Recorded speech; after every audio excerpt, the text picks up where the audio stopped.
dear students. In today's class, we will study lesson 9, Jew manners, page number 74. The new words of this lesson are proud. Proud का मतलब होता है गरिमा या फिर गर्व. Second is Nobel. Nobel का मतलब होता है शानदार, बहुत अच्छा. ठीक है. Third is wise. वाइज का मतलब समझदार. Fourth is penguins. पेंगुइन्स जो है वो एक चिड़िया होती है जो अकड़ कर चलती है. ठीक है. And the fifth is strutting. Strutting का मतलब होता है अकड़ कर चलना. और उसके बाद लास्ट है रिमार्क्स. रिमार्क्स का मतलब होता है टिप्पणियाँ, मंतव्य या फिर राय. ठीक है. Now we will come to the next topic. The next topic is reading is fun. तो यहाँ पे पहला क्वेश्चन है what do you see at the zoo. आप चिड़ियाघर में क्या देखते हैं. The answer is we see different kinds of animals at the zoo. हम जो है बहुत तरह के जानवरों को या फिर पशु पक्षियों को चिड़ियाघर में देखते हैं. ठीक है. The second question is what does the camel have on it's back. Second question है जो कैमल को उसकी पीठ के ऊपर क्या होता है.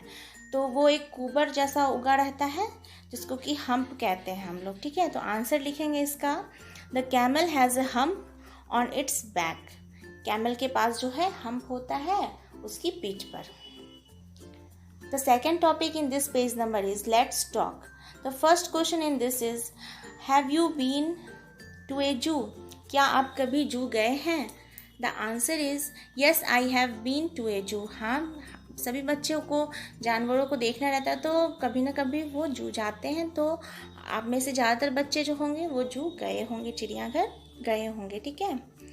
And the second question in this topic is name the animals which you have seen in a जू.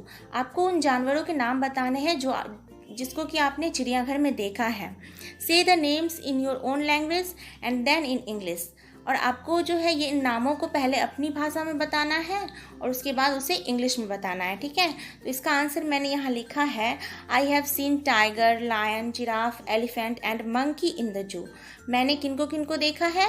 ज़्यादातर बच्चे tiger, lion, giraffe, elephant, monkey इन सबको देखते हैं. ठीक है. जैसे कि बाघ, शेर, जिराफ, हाथी, बंदर, इन सब जानवरों को बच्चे देखना पसंद करते हैं. ठीक है.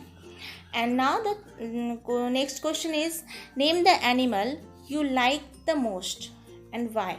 तो आपको उस एनिमल का नाम बताना, उस जानवर का नाम बताना है जिसको कि आप सबसे ज़्यादा पसंद करते हैं और उसके बारे में ये भी बताना है कि आप उसे क्यों पसंद करते हैं. तो यहाँ पे जो मैंने जिस जानवर का नाम लिखा है वो है मंकी. मंकी का मतलब होता है बंदर. बंदर जो होते हैं वो जस्ट लाइक जैसे हम लोग ह्यूमन बींग्स हैं तो हम लोग जैसे एक्टिविटी करते हैं वो बंदर भी उस तरह से एक्टिविटी करते हैं. तो बहुत सारे बच्चों को बंदर पसंद आते हैं इसलिए मैंने यहाँ पे मंकी लिया है. ठीक है. The answer is I liked monkey the most because it can exactly act like me. हाँ, मैं मंकी को बहुत पसंद करता हूँ क्योंकि ये जो है हमारी तरह बिल्कुल एक्ट कर सकता है. ठीक है. जैसे हम करते हैं वो हमारी नकल करता है. तो मंकी बहुत सारे बच्चों के फेवरेट होते हैं. ठीक है. And the next question in this topic is did you feed any animals at the zoo. क्या आपने कभी किसी जानवरों को खाना दिया है चिड़ियाघर में. should we tease animals. क्या हमें जानवरों को तंग करना चाहिए. and the answer is yes I fed giraffe at the zoo. Giraffe को भी बहुत सारे बच्चे खाना देते हैं तो मैंने यहाँ जिराफ लिखा है. आपने जिस जानवर को खाना खिलाया होगा चिड़ियाघर में जाके आप उस जानवर का नाम इसमें लिख सकते हैं. ठीक है. नेक्स्ट क्वेश्चन इसी में है जो शुड वी टीज एनिमल्स. क्या हमें जानवरों को तंग करना चाहिए. तो इसका आंसर है no we should not tease animals. हमें जानवरों को तंग नहीं करना चाहिए.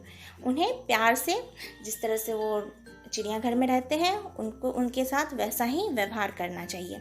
ठीक है.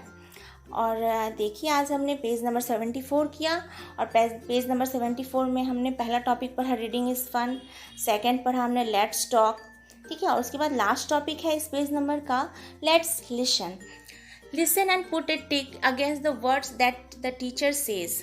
आपको अपनी टीचर की बातों पर ध्यान देके उसे सुनना है और जो आप वर्ड आपके टीचर कह रहे हैं उसमें यहाँ पे टिक करना है. अगर मान लीजिए आप टीचर का प्रोनाउंसिएशन है इट तो इट में आपको टिक करना है. ठीक है. अगर वो एट कह रहे हैं एट, तो आपको प्रोनाउंसिएशन पे ध्यान देना है। तो एट का अगर आपको सुनाई देता है तो आप एट में कर सकते हैं, ठीक है। You have to concentrate on the pronunciation of your teacher, okay. And now the second words are, second row in the words are think. First word is think and the second is thank. तो आपको यहाँ pronunciation पे ध्यान देना है, जो teacher ने think कहा है या फिर thank कहा है। थिंक का मतलब होता है सोचना, थैंक का मतलब होता है धन्यवाद देना, ठीक है। And next is fun and fan. Fun का मतलब होता है मज़ा करना और फ़ैन का मतलब होता है पंखा। तो आपको टीचर के प्रोनाउंसिएशन पे ध्यान देना है कि टीचर ने क्या कहा, फ़न कहा या फिर फ़ैन कहा। तो जो टीचर कहेंगे उसमें आप टिक कर देंगे, ठीक है, इस तरह से। सेकेंड, उसके बाद है मच। मच का मतलब होता है बहुत, मैच का मतलब होता है मिलाना। तो टीचर ने मच कहा है या फिर मैच कहा है, आपको ये ध्यान दे के करना है, ठीक है। मच, मैच, ठीक है। टीचर जो कहेंगे उस पर आपको टिक करना है। फिर उसके बाद है वेल और है वाल। वेल का मतलब होता है कुआं और वाल का मतलब होता है दीवार। तो आपको दीवार जिसको हम कहते हैं, ठीक है। तो टीचर जो प्रोनाउंसिएशन करेंगे उसको आपको देख के इसको टिक करना है, ठीक है। तो आज हमने पेज नंबर 74 कंप्लीट कर लिया है लेसन 9 का, और नेक्स्ट क्लास में हम लोग पेज नंबर 75 और उसके आगे के पेज नंबर्स को करेंगे, ठीक है। तब तक के लिए आप इन सारे question answers and new words को अपनी इंग्लिश की कॉपी में नोट डाउन कर लेंगे और अपनी पढ़ाई में मन लगाएंगे। Thank you my dear students.